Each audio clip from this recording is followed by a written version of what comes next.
வணக்கம் அன்பு நண்பர்களே. வைகோ அவர்களை முன்னிறுத்தி விஜய் போடக்கூடிய ஒரு மெகா ஸ்கெட்சை பற்றி தான் இன்றைக்கி நம்ம இந்த வீடியோவில் பேசியிருக்கோம்.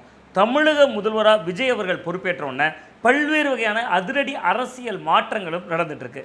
ரொம்ப குறிப்பாக ஒவ்வொரு வாரமும் சனிக்கிழமை அதிமுகவில் இருக்கக்கூடிய முன்னாள் அமைச்சர்கள், மாற்றுக் கட்சியில் இருக்கக்கூடிய முன்னாள் நிர்வாகிகள், இப்படி பல முக்கியமான புள்ளிகளும் தமிழக வெற்றி கழகத்தில் வந்து இணைஞ்சிட்ருக்காங்க. ரொம்ப குறிப்பாக தாவேக்காவோட கூட்டணி கட்சியாக இருக்கக்கூடிய இந்திய கம்யூனிஸ்ட் கட்சியினுடைய மூத்த தலைவர்களில் ஒருவரான மகேந்திரன் கூட இணைஞ்சிட்டார். இப்படி பல பேரும் முக்கியமான புள்ளிகள் தமிழக வெற்றி கழகத்தை நோக்கி படையெடுத்துட்டு இருக்காங்க. அதில் ரொம்ப முக்கியமாக தேர்தலுக்கு முன்னாடி மக்களோட கவனத்தை ஈர்த்தார், மக்களோட வாக்குகளை ஈர்த்தார் விஜய் அவர்கள். தேர்தலுக்கு பின்பு திமுக கூட்டணி கட்சிகளையும் வெகுவாக ஈர்த்துட்டார் விஜய் அவர்கள். திமுகவோட கூட்டணியிலிருந்து தேர்தலை சந்தித்த காங்கிரஸ் கட்சி இன்றைக்கி தாவேக்கா அமைச்சரவையில் இருக்குது. திமுகவோடு கூட்டணியிலிருந்து தேர்தலை சந்தித்த இந்திய யூனியன் முஸ்லீம் லீக் தாவேக்கா அமைச்சரவையில் இருக்குது.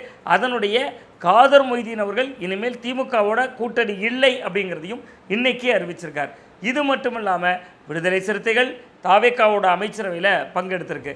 இப்படி பல கட்சிகளும் ரொம்ப முக்கியமாக தாவேக்காவோடு இருக்கக்கூடிய சூழலில் வருகிற விரைவிலேயே 27ஆம் தேதி என்று நினைக்கிறேன் மதிமுகவோட ஒரு உயர்நிலை கூட்டம் ஒன்றை கூட்டியிருக்காங்க. அந்த கூட்டத்தில் திமுகவோடு தனக்கு இருக்கக்கூடிய உறவை முற்றிலும் துண்டித்து விட்டு கிட்டத்தட்ட தாவேக்காவை நோக்கி கூட்டணிக்குள் நகர இருக்கிறார் வைகோ அவர்கள். பொதுவாக ஒரு விஷயம் விஜய் அரசியலில் இருக்குது.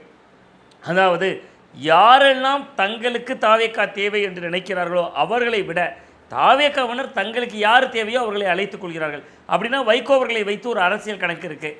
அது என்ன கணக்கு அப்படிங்கிறத எக்ஸ்பிளைன் பண்ணுற வீடியோ தான் இது. வைகோ அவர்கள் திமுகவோட கூட்டணியில் தேர்தலை சந்தித்தார். தேர்தல் முடிந்தவுடன் உங்களுக்கு நினைவில் இருக்கலாம், உதயசூரியன் சின்னத்தில் தான் வைகோ அவர்கள் போட்டிட்டு இருந்தார். உதயசூரியன் சின்னத்தில் போட்டியிட்டவர் தாவேக்காவுக்கு நம்பிக்கை கோரும் தீர்மானத்தில் ஆதரவும் தெரிவிக்க முடியாது. அப்படி தெரிவித்தால் அது கட்சி தாவல் தடை சட்டம் பொருந்தும். நீங்கள் கிட்டத்தட்ட ஒரு கட்சியில் இருக்குதுன்னா அதில் 3/2 பங்கு சட்டமன்ற உறுப்பினர்கள் ஆதரவு கொடுத்தால்தான் அந்த இடம் செல்லும். இப்போ 2 எம்எல்ஏ இருக்காங்கன்னா ஒருவர் வரலாம், தப்பில்லை. ஆனால் தனிச்சின்னத்தில் போட்டிகிட்டு இருக்கணும். இருந்த பிறகும் கூட வைகோ அவர்களை அவருடைய இல்லத்திற்கே தேடி சென்று விஜய் அவர்கள் சந்தித்தார். அந்த சந்திப்புக்கு பின்பு திருச்சி கிழக்குக்கு நன்றி சொல்ல விஜய் அவர்கள் வந்தபோது ஏர்போர்ட்டில் திருச்சி எம்பி என்கிற முறையில் அவருக்கு போய் பூங்கொத்தெல்லாம் கொடுத்து வரவேற்றவர் துரை வைகோ அவர்கள். அந்தளவுக்கு மதிமுகவோட ஒரு சிநேகமாக போவதற்கு விஜயும் விரும்புகிறார். விஜய் கூட்டணியில் இணைவதற்கு மதிமுகவும் விரும்புகிறது. இதன் பின் அரசியல் என்ன அப்படின்னு தான் இப்போ நான் சொல்ல போகிறேன். பொதுவாக டெல்லியில் பண்ணக்கூடிய அரசியலை நம்ம என்ன சொல்லுவோம்? டெல்லி அரசியல். டெல்லி அரசியலில் என்ன தேவை?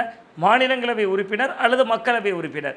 அது இருந்தால் டெல்லி அரசியல் அப்படின்னு நம்ம சொல்லுவோம். திமுக டெல்லி அரசியலை ரொம்ப தீவிரமாக பண்ணாங்க. மக்களவையில் அவர்களுக்கு 22 எம்பி, மக்களவை என்பது லோக்சபா. ராஜ்யசபாவில் அவர்களுக்கு 11 எம்பி.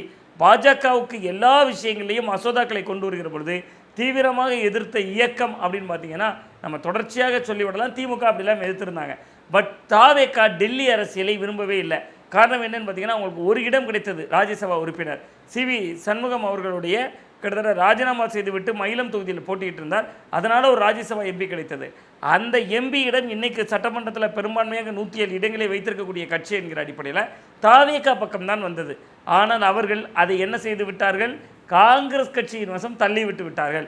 ஸோ அப்போ அவர்கள் டெல்லி அரசியலை எப்போதுமே விரும்பியவர்கள் இல்லை தாவேக்கா. ஏன்னா டெல்லி போனால் நீங்கள் ஒன்றில் பாஜகவை ஆதரிக்கணும் அல்லது எதிர்க்கணும். பாஜகவை எதிர்த்தால் நிதி கிடைப்பதில் சிக்கல் ஏற்படலாம். பாஜகவை ஆதரித்தால் திமுக இங்கே கள அரசியல் செய்வதற்கு தோதுவாக இருக்கும். ஸோ அந்த நேரத்தில் தான் வைகோ அவர்களை கூட்டணியில் சேர்ப்பதன் மூலமாக தமிழகத்துக்கும் டெல்லிக்கும் ஒரு இணைப்பு பாலமாக இருக்கக்கூடிய ஒரு பொறுப்பு தான் தமிழக அரசின் புதுடெல்லி பிரதிநிதி. இந்த பிரதிநிதி பொறுப்புக்கு தாவேக்காவிலிருந்தே ஒருவரை அனுப்புவதை விட அது அரசால் நியமிக்கப்படக்கூடிய பொறுப்பு. ஆண்டுக்கு ஒரு முறை ரினியூவல் பண்ணிக்கலாம். இந்த ஆட்சி இருக்கிறவரை ரினியூவல் பண்ணலாம். ஒவ்வொரு ஆண்டு இது அமைச்சருக்கு இணையான பொறுப்பு. இதற்கு முன்பு பல பேர் முக்கியமான புள்ளிகள் இருந்திருக்காங்க. அதிமுக ஆட்சி காலகட்டத்தில் கூட முன்னாள் அமைச்சராக இருந்த தளவாய் சுந்தரம் போன்றவர்கள் அந்த பொறுப்பில் இருந்திருக்காங்க.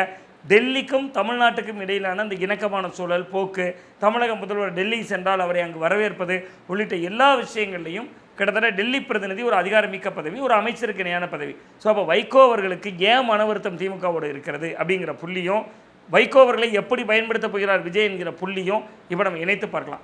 இங்கே 2011 சட்டமன்ற தேர்தல் விஜய் நெல்லை அவித்து தின்றவர் போல வைகோ அவர்கள் தேர்தலை புறக்கணித்தார். 2006ஆம் ஆண்டு அவருக்கு 35 இடங்களை கொடுக்கப்பட்டிருந்தது. 6 இடங்கள் தான் ஜெயித்திருந்தது மறுமலர்ச்சி திராவிட முன்னேற்ற கழகம். அதிலிருந்தே இறங்கு முகம் தான். ஆனால் 2019 தனிச்சின்னத்தில் போட்டியிடவே விடாமல் வைகோ அவர்கள் தொடர்ச்சியாக நீங்கள் 2016 மக்கள் நல கூட்டணி, அதுக்கு பின்பு திமுகவோடு அவர்கள் தோல் சாய்ந்தது ஆர்கே நகர் இடைத்தேர்தல், அதிலிருந்து ஆரம்பித்து மதிமுகவுக்கான இடங்களும் படிப்படியாக குறைக்கப்பட்டது. கடந்த 2021 6 இடங்கள் கொடுக்கப்பட்டது, 26 4 இடங்கள். அந்த 4 இடங்களும் தனிச்சின்னத்தில் போட்டியிட அனுமதிக்கப்படவில்லை திமுகவால். அவர்களுக்கான தனிச்சின்னத்தை விட உதயசூரியன் சின்னத்தில் போட்டியிட வைக்கப்பட்டார்கள். வைகோ அவர்களுக்கு ராஜ்யசபா உறுப்பினர் இருந்தது, அதையும் நீட்டிக்கல, அந்த இடத்தை கமலஹாசன் அவர்களுக்கு கொடுத்தாங்க. ஸோ வைகோ அவர்களுக்கு சின்ன மனத்தாங்கல்கள் திமுக மீது இருந்தது. இந்த சூழலை தான் வீடு தேடி சென்று விஜய் அவர்கள் பார்த்தார்.